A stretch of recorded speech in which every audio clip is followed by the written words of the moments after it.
สวัสดีครับทีมงานช่องเล่าเรื่องผีเรื่องที่ผมได้ส่งมาเล่านี้เป็นประสบการณ์ตรงของผมเองเลยครับและเกิดขึ้นเมื่อสมัยที่ผมเพิ่งเรียนจบใหม่ๆสมัยนั้นนักศึกษาที่เพิ่งเรียนจบก็หางานยากเหมือนกันกับสมัยนี้นี่แหละครับผมที่เรียนจบมาก็ยังไม่รู้จะไปทางไหนต่อได้แต่เดินเตะฝุ่นอยู่แถวบ้านหลายเดือนจนพ่อเริ่มบ่นและกลัวว่าจะเป็นขี้ปากของชาวบ้านให้นินทากันเล่นว่าเรียนจบสูงเสียเปล่าแต่ไม่มีการมีงานทำพ่อจึงส่งผมไปทำงานกับณเทิดในตัวเมืองจังหวัดซึ่งใครจะคาดคิดมาก่อนล่ะครับว่างานที่ว่านี้จะทำให้ผมพบเจอเรื่องราวที่น่าสยดสยองและน่าขนลุกเรื่องหนึ่งในชีวิตของผมเลยครับในสังคมของเราทุกวันนี้มีงานหลากหลายรูปแบบให้เลือกทำแต่ใครจะคิดว่ายังมีงานย่อยสลายศพอยู่ด้วยซึ่งงานย่อยสลายศพก็คือการนำศพที่ไม่สามารถระบุได้ชัดเจนว่าผู้ตายคือใครและตายด้วยสาเหตุใดเช่นศพที่ถูกฝังดินหลายๆวันศพที่จมน้ำจนขึ้นอืดก็จะนำศพเหล่านั้นมาเลาะส่วนเนื้อออกทั้งตัวแล้วนำกระดูกไปต้มในหม้อต้มจากนั้นจึงนำชิ้นส่วนกระดูกส่งไปยังห้องตรวจก็จะสามารถระบุได้ว่าผู้ตายคือใครและตายด้วยสาเหตุใดซึ่งงานอย่างนี้บอกเลยครับว่าไม่ง่ายนอกจากจะต้องมีจิตอาสาอยากช่วยเหลือผู้ตายแล้วยังต้องมีจิตใจที่กล้าแข็งไม่ขวัญอ่อนเนื่องจากว่าต้องทำงานกับศพและย่อมได้เห็นสภาพศพที่น่ากลัวในทุกๆวันแรกที่รู้ว่าต้องไปทำงานกับน้าผมก็ปฏิเสธเสียงแข็งกับพ่อทันทีถึงไม่ใช่คนขี้กลัวแต่ใครจะกล้าไปเลาะเนื้อศพกันล่ะว่าไหมครับแต่พ่อก็ไม่ยอมแกบอกว่าถ้าผมทำได้ครบ3 เดือนจากนั้นจะไปทำงานอะไรต่อก็จะไม่บังคับและไม่ว่ากันผมคิดว่าถ้าแลกกับอิสระอย่างนี้ผมก็ยอมครับจากนั้นจึงตัดสินใจไปอยู่กับน้าพวกเราทำงานกันในห้องย่อยสลายศพซึ่งห้องย่อยสลายศพนี้อยู่ด้านหลังของอาคารใหญ่และเป็นที่เก็บกระดูกศพอีกทีมันเป็นห้องที่เปิดโล่งเพื่อให้ถ่ายเทอากาศได้ผมจำได้ดีเลยครับว่าศพแรกที่เจอเป็นศพของผู้ชายที่เริ่มเน่าแล้วกลิ่นนี้โคตรเหม็นเลยครับแค่ยืนดูอยู่ห่างๆหัวใจของผมก็เต้นตึกตักและแทบจะเป็นลมให้ได้วันนั้นณเทิดจึงยังไม่ให้ผมผ่าศพแต่ให้รอต้มกระดูกศพแทนจนผ่านไปหลายๆวันผมก็เริ่มชินอย่างน้อยก็คุมสติไว้ได้มือไม้ไม่ได้สั่นเหมือนตอนแรกตอนนั้นณเทิดเลยให้เริ่มผ่าศพโดยแกจะคอยสอนอย่างละเอียดแกบอกว่างานประเภทผ่าศพนี้ต้องมีความละเอียดรอบคอบและระมัดระวังอย่างถึงที่สุดเช่นอย่าให้มีดไปกรีดโดนกระดูกจนเป็นรอยเด็ดขาดเพราะนั่นอาจจะทำให้หมอเข้าใจผิดว่าผู้ตายถูกมีดฟันจนเสียชีวิตก็ได้แล้วกรณีที่เป็นคดีก็อาจทำให้รูปคดีเปลี่ยนไปเป็นคนละทางได้เลยซึ่งตรงนี้ต้องระวังมากๆผมเองก็ทำตามอย่างระมัดระวังครับจนผ่านไปหลายศพผมก็เริ่มชำนาญและไม่กลัวศพอีกแล้วไม่ว่าจะมาในสภาพไหนก็ตามเวลาผ่านไปประมาณ1 เดือนก็มาถึงวันที่เป็นจุดเริ่มต้นของเหตุการณ์สยองที่ผมกำลังจะเล่าให้ฟังดังต่อไปนี้ครับวันนั้นเมื่อผมออกมาจากห้องพักของพนักงานซึ่งอยู่ห่างจากห้องผ่าศพไม่ไกลผมได้ไปเคาะประตูเรียกน้าที่อยู่ข้างห้องเหมือนเดิมแต่ว่าน้าไม่อยู่ห้องโทรหาก็ไม่รับไม่รู้ว่าน้าไปไหนแล้วทั้งที่เมื่อคืนก็ยังทำงานด้วยกันอยู่แต่ถึงอย่างนั้นผมก็เดินไปที่ห้องผ่าศพคนเดียวโดยคิดว่าคงต้องทำงานคนเดียวเสร็จแล้วมั้งพอคิดดังนี้ก็รู้สึกกลัวอยู่เหมือนกันแต่เมื่อเดินไปถึงที่ห้องผ่าศพก็พบพนักงานมารอผมอยู่อีก2 คนคนหนึ่งอายุน่าจะรุ่นเดียวกันกับน้าชื่อนคมเป็นหัวหน้าอาสากู้ภัยเมื่อก่อนเคยทำงานที่ห้องผ่าศพนี้มาก่อนที่จะย้ายงานแล้วผมก็มาแทนที่อีกคนอายุพอๆกันกับผมชื่ออายุเป็นเด็กฝึกงานของส่วนอาสากู้ภัย พอดีช่วงนั้นไม่มีอุบัติเหตุนักคมจึงพาอายุมาฝึกงานตรงนี้ไปพลางๆก่อนนักคมบอกว่าณเทิดได้ลาพักร้อน5 วันดังนั้นนักคมกับอายุจึงจะมาช่วยผมผ่าศพเองจนกว่าณเทิดจะกลับมาเมื่อเป็นอย่างนั้นผมก็ค่อยโล่งใจขึ้นมาหน่อยทำงาน3 คนก็ดีเหมือนกันจะได้ไม่เหงาตั้งแต่วันนั้นมาเรา3 คนก็ช่วยกันผ่าศพที่ถูกส่งเข้ามาเรื่อยๆไม่เว้นแต่ละวันนักคมก็สมกับที่เคยทำมาก่อนแกทำงานได้อย่างชำนาญจากงานที่หนักก็กลายเป็นเบาไปเยอะส่วนอายุที่เป็นเด็กฝึกงานก็ยังไม่ค่อยเก่งยังเก้ๆกังๆและมันก็กลัวศพด้วยยิ่งศพไหนที่เน่าเฟะดูน่าสะอิดสะเอียนมันก็จะไม่ยุ่งด้วยเลยครับลำบากผมต้องทำแทนแต่ผมก็เข้าใจมันดีเพราะเคยผ่านจุดนี้มาก่อนเราทำงานด้วยกันมาเรื่อยๆจนเข้าวันที่5ซึ่งเป็นวันครบกำหนดที่ณเทิดจะกลับมาและนักคมกับอายุก็จะกลับไปทำอาสากู้ภัยต่อวันนั้นเราทำงานเสร็จกันตั้งแต่ช่วงบ่ายแล้วจึงมีโอกาสได้นั่งคุยกันอย่างจริงจังผมได้ถามนักคมว่าตั้งแต่ที่เข้ามาทำงานผ่าศพแกได้พบเจอเรื่องราวอะไรแปลกๆที่น่าขนหัวลุกหรือไม่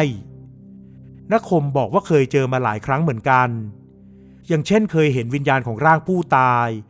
มายืนดูแกผ่าศพของเขาอยู่ห่างๆแรกๆก็กลัวแต่หลังๆมันชินไปแล้วแกก็ได้แต่ยกมือไหว้ศพขอว่าถ้าหากอยากให้ช่วยเหลือก็อย่าได้มาหลอกกันเลยซึ่งพอทำอย่างนี้ก็จะไม่เจออะไรอีกผมกับอายุก็นั่งฟังนักคมเล่าประสบการณ์ไปเพลินๆจนถึงช่วงบ่ายแก่ๆขณะที่กำลังจะเก็บข้าวของเตรียมตัวออกงานอยู่ๆณเทิดก็โทรเข้ามาผมจึงกดรับโทรศัพท์ไอ้ต้นเดี๋ยวจะมีศพเข้าไปช่วยหน่อยนะผมก็รู้สึกเซ็งนิดหน่อยทั้งที่คิดไว้แล้วว่าจะกลับไปอาบน้ำแล้วนอนดูทีวีแบบสบายๆแท้ๆเอาไว้ก่อนไม่ได้เหรอนะนี่ก็เพิ่งทำเสร็จไปศพ1เองไม่ได้ศพนี้ถือว่าน้าขอเถอะนะเมื่อณเทิดขอมาอย่างนั้น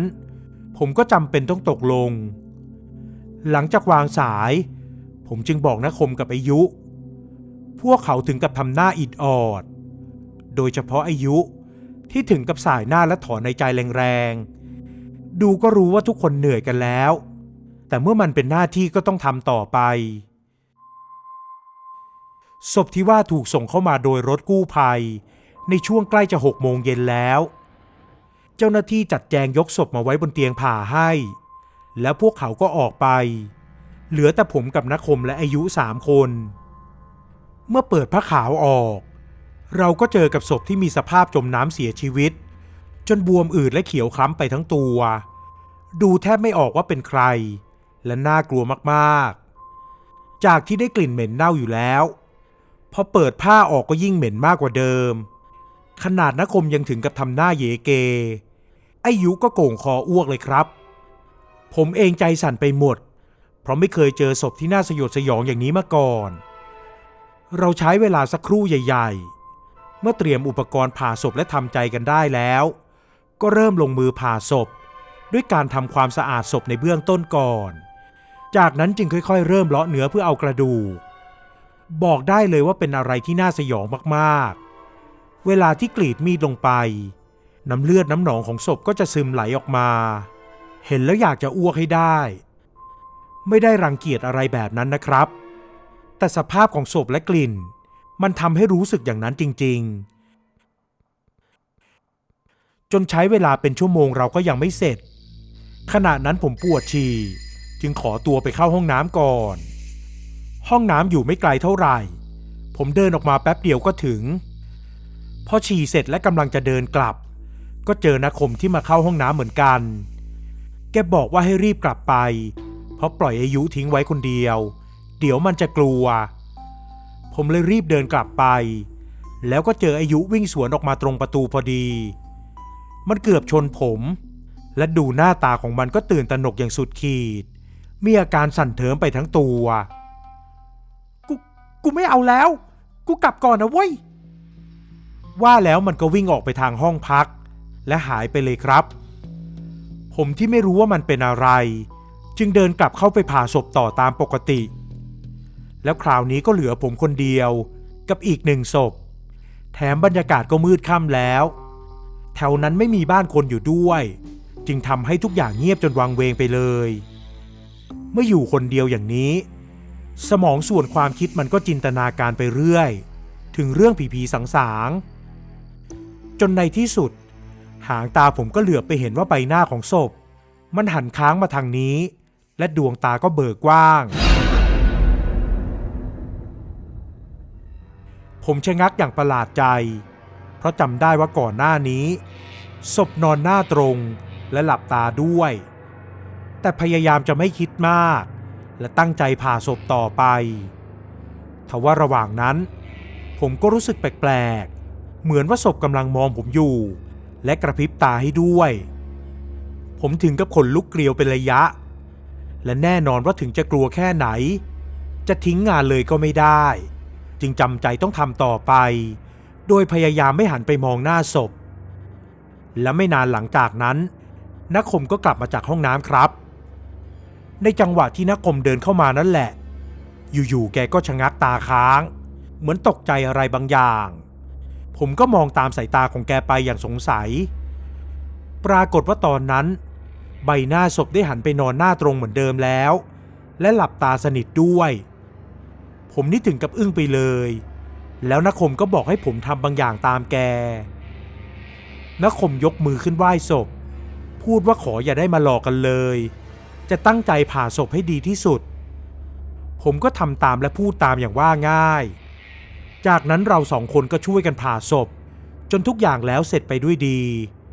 ซึ่งนี่เป็นเหตุการณ์ที่น่าประหลาดสุดๆเลยครับระหว่างที่เดินกลับห้องพักผมถามนักคมว่าในจังหวะที่เดินเข้ามาในห้องผ่าศพนั้นแกเห็นอะไรแกบอกว่าเห็นเต็มตาเลยว่าใบหน้าของศพมันขยับเองแกเชื่อว่าต้องมีบางอย่างที่ไม่ดีเกิดขึ้นจึงให้ผมไหว้ขอขมาศพและพอดูจากชิ้นส่วนกระดูกที่เก็บอย่างไม่เป็นระเบียบบางชิ้นก็ตกอยู่ที่พื้นแสดงว่าอายุมันคงเก็บไม่ดีซึ่งก็เหมือนเป็นการลบหลู่ร่างของผู้ตายจึงทำให้มันโดนผีหลอกพอนักคมบอกอย่างนี้ผมถึงได้เข้าใจซึ่งก็แสดงว่าผมคงโดนผีหลอกเข้าให้แล้วจริงๆจากนั้นเราก็แยกย้ายกันเข้าห้องพักผมที่กำลังจะเดินเข้าห้องอยู่ๆก็มีคนทักขึ้นข้างหลังพอหันไปดูก็ปรากฏว่าเป็นณเทิดนั่นเองแกยืนตัวสั่นร่างกายเปียกโชกไปหมดแล้วก็พูดกับผมขอบคุณนะไอ้ต้นที่ช่วยผ่าศพโธ่นะไม่ต้องขอบคุณเลยนึกว่าจะมาช่วยกันซะอีกคราวหลังผมไม่ช่วยนะแล้วนะเหนื่อยก็เหนื่อย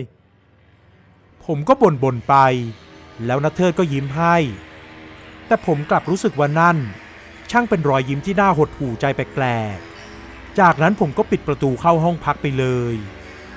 เช้าวันต่อมาเมื่อผมไปเคาะประตูห้องเรียกณเทิดปรากฏว่าแกไม่อยู่แล้วพอไปที่ห้องผ่าศพก็เห็นณคมอยู่คนเดียวส่วนอายุก็หายหน้าไปเลยเหมือนมันกลัวกับเรื่องที่เจอผมถามณคมว่าเห็นณเทิดบ้างหรือเปล่าเพราะเมื่อคืนแกกลับมาแล้วณคมก็ตอบว่าไม่เห็นและโทรไปก็ไม่รับด้วยผมจึงนึกสงสัยว่าณเทิดหายไปไหนอีกแล้วจนเวลาผ่านไปอีกเกือบอาทิตย์เราก็ยังไม่เจอณเทิดเลยครับติดต่อก็ไม่ได้ผมโทรไปถามพ่อก็ไม่รู้เรื่องอะไรด้วยและแน่นอน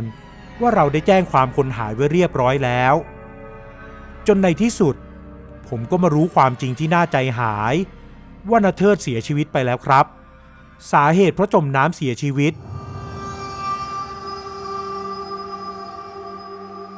และที่น่าตกใจมากก็คือศพที่บวมอืดที่ถูกส่งมาเมื่อหลายวันก่อนนั้นก็คือศพของณเทิดนั่นเองเพราะเมื่อหลังจากที่เราผ่าศพและนำกระดูกส่งไปตรวจหาผู้ตายแล้วก็พบว่าเป็นณเทิดครับผมเองพอคิดถึงคืนที่ณเทิดมาบอกขอบคุณที่หน้าห้องพักก็ขนลุกสู้ขึ้นมาทั้งตัว และถามตัวเองซ้ำๆว่านั่นคือเรื่องจริงหรือความฝันกันแน่ทุกวันนี้ผมไม่ได้ทำงานที่ห้องผ่าศพนั่นแล้วแต่ก็ยังระลึกถึงน้าเทิดอยู่ตลอดนั่นเป็นงานที่ดูน่ากลัวก็จริงแต่มันก็ฝึกจิตใจของเราให้แข็งแกร่งกับทุกๆเรื่องได้ดีทีเดียวตัวผมเองยังมีประสบการณ์แปลกๆที่ได้เจอมาอีกหลายเหตุการณ์เอาไว้จะส่งมาเล่าให้ฟังอีกนะครับขอบคุณทุกคนที่รับฟังเรื่องราวของผมสวัสดีครับ